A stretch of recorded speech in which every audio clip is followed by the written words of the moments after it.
You let us know when you're ready to go.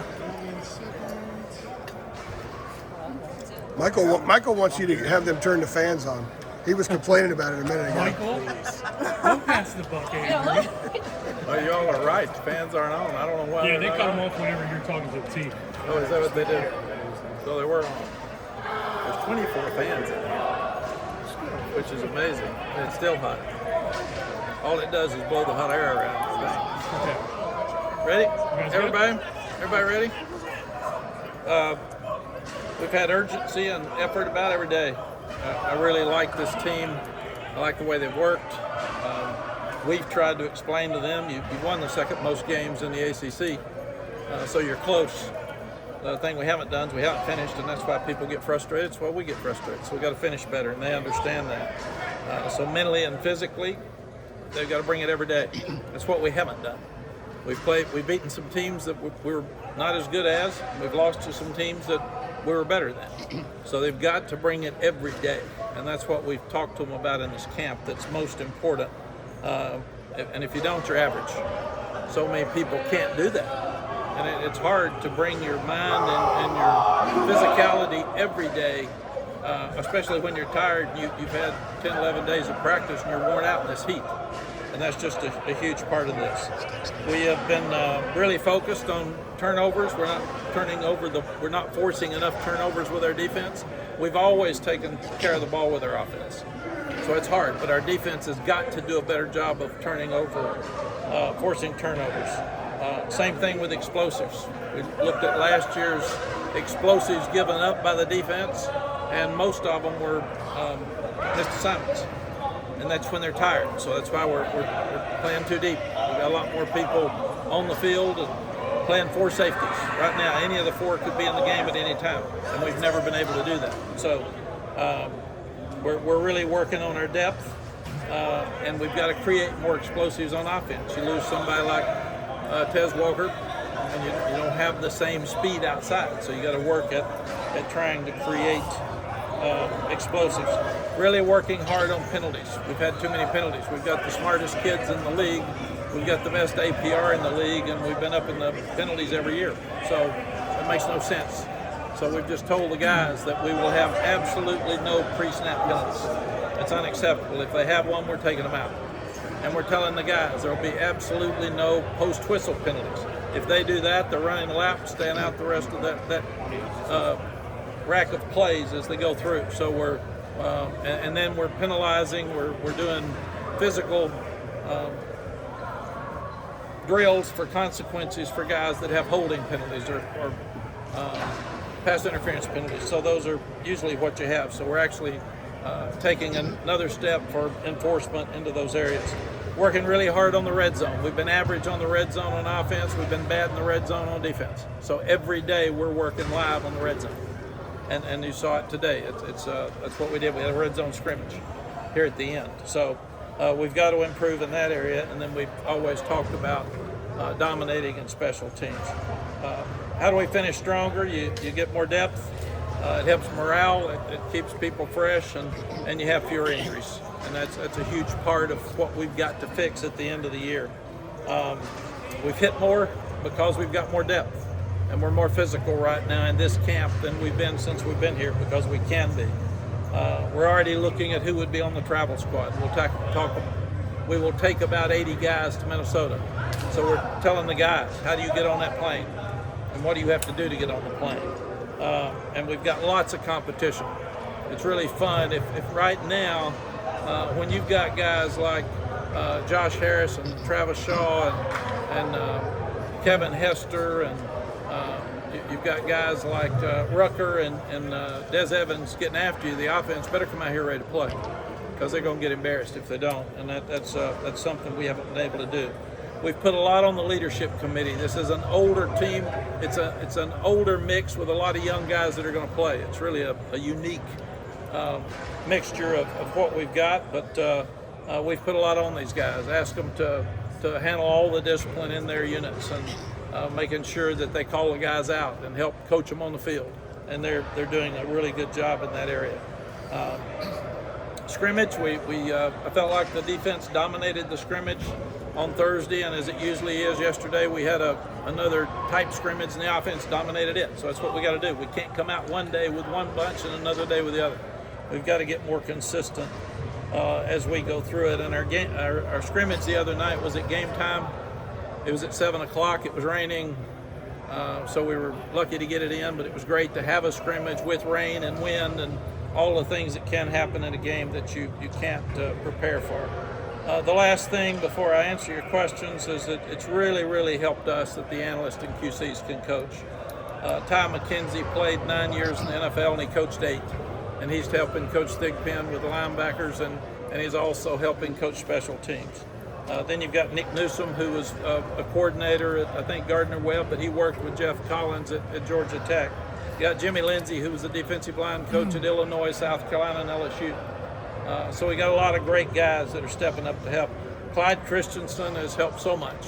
I mean, you got the best quarterback coach in the country coaching your quarterbacks along with Chip. But when Randy Clemens had to go to the hospital and had to miss a week, Chip was able to go down and help with the offensive line because Clyde could coach quarterbacks. You got Natron Means that can help the running backs when Larry Porter's working with special teams. And then you got guys like Caleb Pickrell and Kyle Fuller, who are younger coaches that could actually coach the offensive line while Randy was gone. And then we're so lucky to have Eric Mealy, and Eric was the special teams coordinator at Washington State and at Mississippi State for Mike Leach, and he has really been helpful with our special teams. So we've been able to be more organized and get more things done at one time and be more efficient. Questions? How much closer are you with the quarterback situation? How much clarity have you gotten, especially since you guys have gone pads? We'll have a scrimmage on Saturday that will be a really good scrimmage like the first one. And then after that, we'll start looking hard at depth charts and personnel more and more. Is it still going back and forth? Like one guy one day, they get the guy next day? It is. All three of them are good enough. That's a good thing. Now we got to figure out who's the one that gives us the best chance to win. And you've got differences in that Connor can throw and runs 4.4. He hadn't played very much.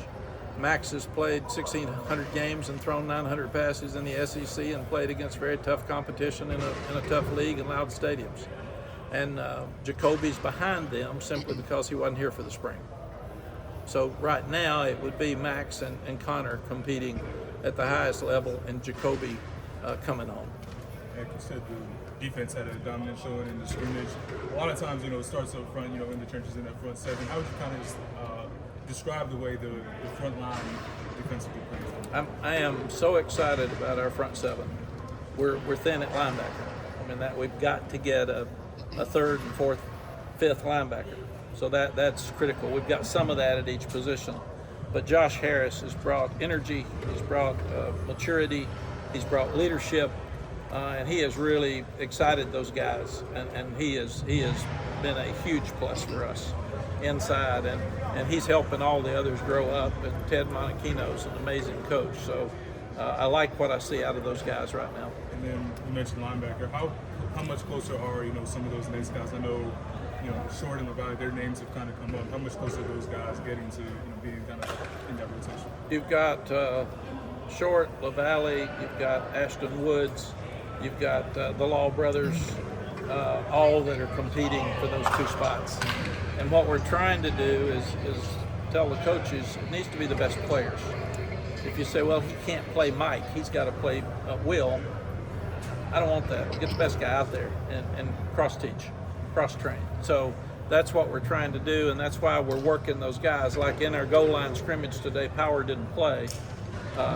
He and Amari were out, so we had all those young ones just going in. Amari's young, but he's more experienced than they are. So we're trying to find the third and fourth corner. We've got 4 safeties. I'm really excited about our safeties. They look really good, and we can rotate them at any time, and we are. We've got 3 guys that we think can play star. Caleb's ahead, but the other 2, Trey Miller and Tyshawn, are both where they could play. So I'm excited about them.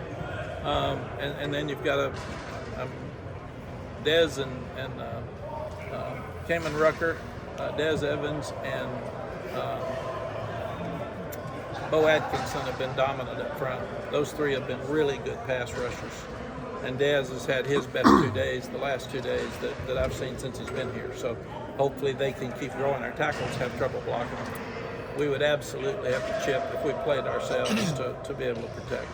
Mack, when the ACC network was there, you mentioned I guess the situation recently at practice where some defensive leaders came to you and said this guy's not doing what he's supposed to do, keep him out of the lineup. Can you just explain that a little bit more, what happened? Yeah, we were there and Ted was starting to send a guy in and Cayman Rucker was the one that said, no, coach, he's not doing what he's supposed to do, don't put him in.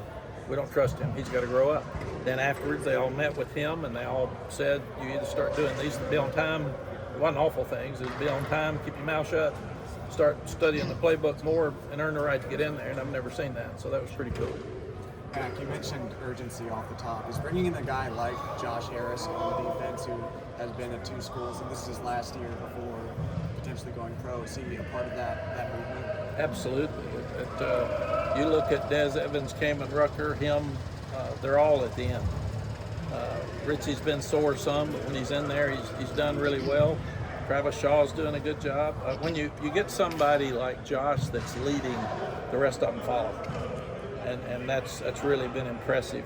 So he has been a great addition for us. You think about Kevin Hester, Travis Shaw, and Josh Harris up front.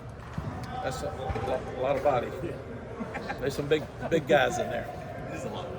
I was just going to say, Mack, how have you seen the guys respond to the emphasis on urgency and finishing in camp? We're all over it with them because we have a thought of the day every day that we actually got from Coach Smith 100 years ago.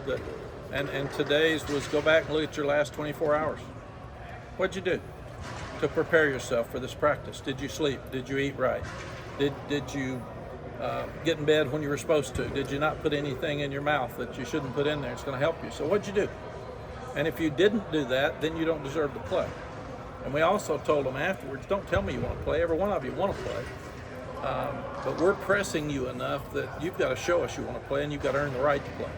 And then when you do, it's in front of everybody because we're showing clips every day to the team of guys who are doing well. And if you're not in those clips, then obviously you haven't earned the right to play. Just along those lines, that got me thinking about what last year, one of the mantras was 9 isn't enough that you said. Like, is there a mantra you've put in place? What I've told them this year is let's just play the best we can play every week and be the best team we can be. Let's don't get into numbers. Because we were better than 8 last year until we weren't. And there's different levels of good enough. We were talented enough, but we didn't play hard enough all the time. So that means you're not good enough. And everybody says, you were better than that. We weren't. I mean, the big eye in the sky don't lie. And the scoreboard tells you the story, and that's what it is. So we haven't gotten the credit for what we have done. And we haven't because we've lost 3 times to a rival, and we've lost at the end of the year. So we haven't near gotten the credit for being the second most productive team in the ACC. That would be a great question on Jeopardy or somewhere because nobody get it at all. We don't get credit for having the best grades in the league because nobody really cares. They only care if they're bad. They don't care if they're good. And these kids have been incredible. So I've told them, you're so close, step up and finish. Because our expectations are higher than others too, because we've started well. So that's on us. That's on us. But we're not into how many we're going to win. We're into doing the best we can do every game. And I told them, you're not going to play great all the time. But we've got to start winning games where we don't play well in. And to do that, you got to have high energy every game, and you can do that. Mack, the running back room is a position group I feel like isn't getting talked about a ton this fall camp because of how good Omarion is. How do you feel about the depth behind there right now? You got Caleb Hood, Davion Goss. Are you feeling pretty good with that position group, behind Omarion Hampton? Yeah, we are. Darwin Barlow is very talented. He just got here, so he's still learning. You got to protect better. You got to make sure you hold on the ball and do the things. But he's very talented. Davion Goss just amazes us with his maturity. He's starting on 4 special teams. He may be the best or second best pass protector out there as a true freshman. And he's got very good vision. He scored a couple of times today on red zone. So he's going to have a role. And then Caleb Hood's been so good. He's just staying healthy, and right now he's healthy. He's playing, and we're pushing him. So all 4 of those guys have a chance to play. So that room's really good. You got Willie at one guard. Is the other guard spot still a battle? Is that maybe one of the better under-the-radar battles you guys have had in camp? Yeah, we're actually looking at Malik McGowan's been playing there along with Aiden Banfield. And we're also looking at the possibility of Ja'Kai Leftwich, who is the third tackle, also playing some guard. Because we're trying to find the best 7-8 that we can get to rotate. We talked to Chip yesterday about a little bit about the scrimmage, and he said sometimes a guy looks good against the second team, you get him in a scrimmage, young guys, they don't look as good against the first team. Aiden Banfield, did he pass that test the other night? Yeah. He is legitimately a guy that could get on the field? Yeah, what you got to do is you got to prepare yourself for a true freshman that would play against Minnesota in the first game he's ever played in on the road in a tough environment. So that takes a lot of confidence. So we're just going to keep working him. He is going to play this year, and he's going to be a really good player. Whether he starts against Minnesota or not, we'll just determine what happens every day, because we're actually hitting a lot every day and telling them we're moving you up and moving you down, and he's going to be a good player. Mack, 2 years ago, you sort of had a similar schedule set up to this year where you had 4 non-conference and then 8 straight league games to the year. And you said you were treating that as sort of a mini season and then sort of seeing where you are after that. Not to look too far ahead, but are you treating this year sort of the same because you have the 4 and 8 set up? Yeah, you always want to win your conference championship. So what we've got is we divide our season up every year into different parts. So those first 4 games will be the start of the season for sure, and then we'll stop, we'll regroup, we'll reevaluate everything, and then start over at Duke. On the scrimmage from the other night, obviously it was pouring rain. Did that limit you in any ways with the weather? And also, what were some of your top line things that you personally noted coming out of there? Guys who stood out or didn't stand out? Just what were some of your notes that you made? Well, the first thing we said, if we could get out there without lightning, we wanted to go, because it's going to rain on us at some point during the season, and we don't want to have an excuse that we were limited. I mean, that's excuses. They don't always play indoors. So you got to handle the elements. So, yes, it was harder for the offense, but that doesn't matter. They've got to play in that weather. It's harder for the punters and the kickers, but they've got to play in that weather. But one thing, it's really funny when you're, as a head coach this time of year, you stay frustrated because if your offense is not turning the ball over, that means your defense is not forcing turnovers. So I brag on the offense and jump on the defense. It's harder unless you're scrimmaging live, because in Thud, a lot of times we tell them, stay up. It's hard to strip the ball without pulling them down, and don't hit the quarterback. A lot of times the quarterback disruption is where turnovers come. Then we've worked so hard on explosives. The defense is giving up fewer explosives right now than they've given up since we've been here. I really like what our secondary is doing. Marcus Allen and Elijah Huzzy are playing really well. And then the 4 safeties I really like. We're tackling better in space. We're doing things that we need to do better. But then again, a bunch of the receivers have had a pull. They've been hurt. They've been sore. So we have not had the continuity in our passing game that we want. And then that's harder to evaluate the quarterbacks when your receivers aren't all well. So we're playing a group of different receivers at all times. So we need to get somebody healthy so we can get out there. The one that's been the healthiest and played the most consistent has been Nate McCullough, which is really, really good. He and Bryson Nesbitt have been the 2 best at that, quote, pass-catching positions. Just going back to Cayman and him coming to you and saying this player's not doing what he's supposed to, can you just talk about with this preseason how he's developed as a leader and what you have seen from him? Yeah, he's a National Honor Student, National Honor Society student out of high school. He was undersized. He has a chip on his shoulder every day because everybody told him he was too little. And I think that's a great advantage for him on pass rush because he can dip his shoulder and get under our 6'8" tackles. So that makes it harder for them. But what you look for is who's going to be disruptive in a game. And he's disruptive every week. He practices the same every day. He works the same every day. And there's absolutely no way one of those other younger kids can tell him, leave me alone, don't say that. I mean, they're going to listen. Because he and Power Eccles are running this team and on defense, and that's a positive. Coach, who are some of the young players that have surprised you with their performance thus far? Jeremy said you would ask. You did. Maybe not you specifically. So I put red dots next to him. Aiden Banfield. We're really excited about him, and he will play. I don't know when, how much, but he will play in the offensive line. And then Ja'Kai Leftwich, we haven't seen, but he's 6'6", 335, and he will play it as an alternating tackle, because right now it would be those three, or he will play as a alternating guard. But he's going to play a lot because he is a really good player. Darwin Barlow, he and Davion Goss are both going to be in the game, and they're going to be playing. Bo Atkinson has done an amazing job at pass rushing, so that's really helped us. Josh Harris, we've talked about him. He brought a huge impact to this team. He stands up at the end of practice and says things. I had him as one of the guys breaking down the team at the end of the day because he worked so hard.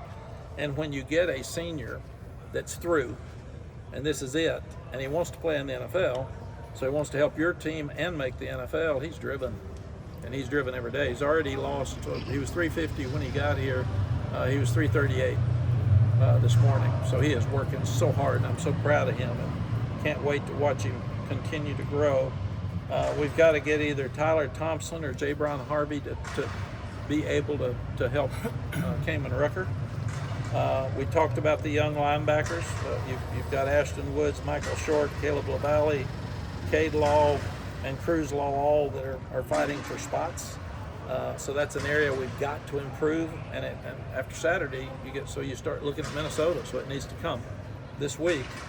And then we're really proud of all four safeties, like I said. And Jakeem Harris has really been a good impact coming in. And the other one would be Caleb Cost.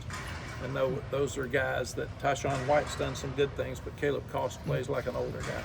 Mack, you mentioned this before, but you played two quarterbacks in various stops before. Do you anticipate that may happen this year with Max and Connor or not? I don't know. I watch all your interviews. I watched your interview with Chip yesterday, and it was interesting that somebody on TV took the lead that was we were going to play two quarterbacks during the game. That's not what he said at all, because I listened to it very carefully. We have in the past. We will not if somebody separates. But if we're not really sure which one would be the best, we'll play both. And I don't know what that means yet, because you don't get to that point until you get about 10 days out. And that's when you start making decisions, okay? Or are there certain times when one plays and the other one comes in? So we'll just have to look at that. Here we did it a lot with Jason Stanisak and Mike Thomas and Chris Keldorf and Oscar Davenport, but those guys, we changed a lot. So it seemed like, the best I remember, everyone that started stunk, and the other one came in, won the game. So that's kind of what we did. So, but we're not planning on playing two, but unless somebody takes over, then obviously you put both of them out there, and the one that takes over and starts winning the game would play more. There's a saying that if you have two, you really don't have one, but you have won playing multiple quarterbacks. So you go back and look at the Stanisic period and then the Keldorf and then Major Applewhite, Chris Sims, you've won a lot playing two quarterbacks. Yeah. So it's not something that really, I would imagine, bothers you in the sense that if you have to do it, you already know how to do it. Yeah, my whole coaching philosophy has been do what you need to do to win with the people that have the best ability to do it. So that's what we've got to do. We've got to figure out what can Max do and what can Connor do enough alike that the blue offensive line gets to work on it every day, but we can highlight whatever they do differently. And then we do it. And I'm not into, I used to say, catching two fish at one time when I'd be in the mountains was better than catching one fish. I do know if you've got one quarterback and he gets hurt and the other one's not ready to play, you're in trouble. We've got three that can play. If one of the two got hurt, Jacoby could get ready to play by taking every snap, and because he's experienced and been around, he makes some unbelievable throws. And he'll be in the mix if somebody gets hurt or by next year, because he's got 2 years. So I'm excited about the quarterbacks. I just want them to be better leaders, and it's always hard when one of them's not in charge. I remember telling Drake, you don't say much. He said, I'm not the starter. We don't have a starter. So until one of them gets that role, it is harder for them to step up and lead, but I've told them it's their job. You're on call every day showing us who can lead and who can make a difference in this team. Have you seen what you wanted to from Tom McGinnis so far? I'm sorry? Have you seen what you were hoping to see from Tom? Yeah, we're punting the regular punt and the rugby punt both. And both punters have tremendous legs. And I would say that both have been 75% good, but some inconsistency that we got to get rid of. Mack, we're hoping to get Randy Clemens at some point, I think, this training camp, and talk to him about what he's been through. But, would you be willing to share some of the things? I'll share some get of into it. that. I'll let him share the rest of it. But you're going to get him tomorrow? Okay. Yeah. Well, it sounds like it's been an ordeal. Yeah, I'm sitting there on Sunday on reporting day, and I get a call at 4 that Randy's in the hospital, and he's tough, so he didn't want to go to the hospital, and he had a stomach disorder that was really scary and really dangerous, and he spent a week there, and I mean, as tough and stubborn as he is, he was Zooming with us and texting me during practice how they look. I said, Randy, I got more to do than text you about how they look. Watch a video. But he's come back and he acts like he's not sick. I mean, he has been out here every day. He's been at every meeting. His wife's out here monitoring him every day to make sure he does what he's supposed to do. But he's tough, and the kids really responded. And it obviously got us behind because you missed your guy. Yeah. And he had 2 that had never played before here in Greenberg and Leftwich. And he's got Howard that he had coached, so it slowed us down some. But I'm still standing with. I'm excited about both lines of scrimmage, probably more than I have been since I've been here. Are we there yet? No. Do we still have things that steps and everything else? But when you put good against good, it's a fight, and it's a fight every time. We did put Willie in a bind because when you got 2 6'8" tackles, he looks even shorter. So that's tough. I was going to say, speaking about Coach Clemens, is that something that could flare up again, or is it behind him now, do you feel? I think he would have to tell you. I think he's fine. I think they'll have to look at it again in the spring. But short term, he's fine, and he's out of the danger zone, or he wouldn't be out here, obviously. Right. Mack, how have you guys been trying to simulate the environment that you're going to see in Minnesota in practice? Because it's national TV week now. Yeah, It's gonna be I've told them you're going to have what you had at Virginia Tech after COVID. So that's what you got, and I enjoy those environments. I said enjoy it. And with the helmet communication, we're turning the music up really loud so they can't hear. So they have to really work to hear Chip and Jeff. So I think that'll help as well. I know that you've had, I guess, a couple of weeks of practice with the guys. Zach Greenberg's, one guy that, some people have kind of, mentioned the last few weeks. How have you seen him, obviously coming from that D3 level?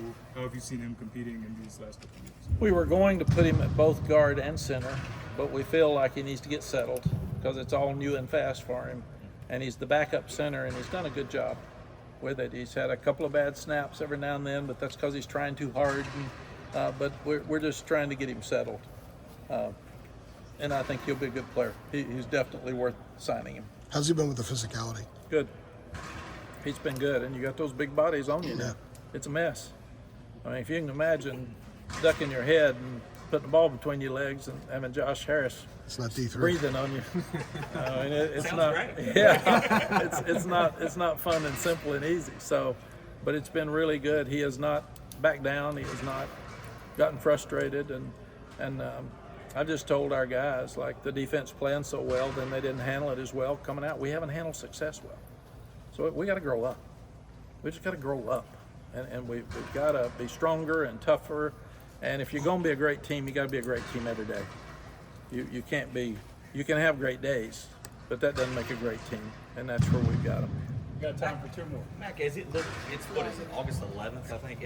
As you look at it right now, like for this offense to be able to play to its strengths, like you've mentioned, will it have to be an Omarion Hampton-led offense? With some of the questions you have at quarterback, like, does he have to sort of lead you guys? Yeah, I would think yes and no to answer it. We're good enough at receiver. We're good enough at quarterback. We're good enough at tight end. We got enough pieces because people are going to try to stop Omarion. So we're going to see the box being full, and there's going to be one-on-ones, and we're going to have to take advantage of them. But our quarterbacks are good; they're talented. I'm not worried about it. We turn on TV and see Drake and Sam, Right. so I got it. But like we said, Connor's shown some days where he's really talented, and Max has played a lot of ball. So I think and Max is accurate. He's 6'5". Max can run better than people think he can, and Connor consistently gets better. I think again, Clyde's helping all three of those quarterbacks. So, and then you put Jacoby in, and he'll make some plays that wow you, and you're saying, well, how simple can we get him this spring, and we can do that. But I am not worried about our quarterbacks. I think they'll be fine. We as a team, we've got to be more consistent. And I've told them, if you play bad with energy, you've still got a chance to win. If you play bad and let your head get down and you lose your confidence and have bad body language, or you don't have energy when you came, you're going to get beat. And that's what we've done in some cases that we got to change.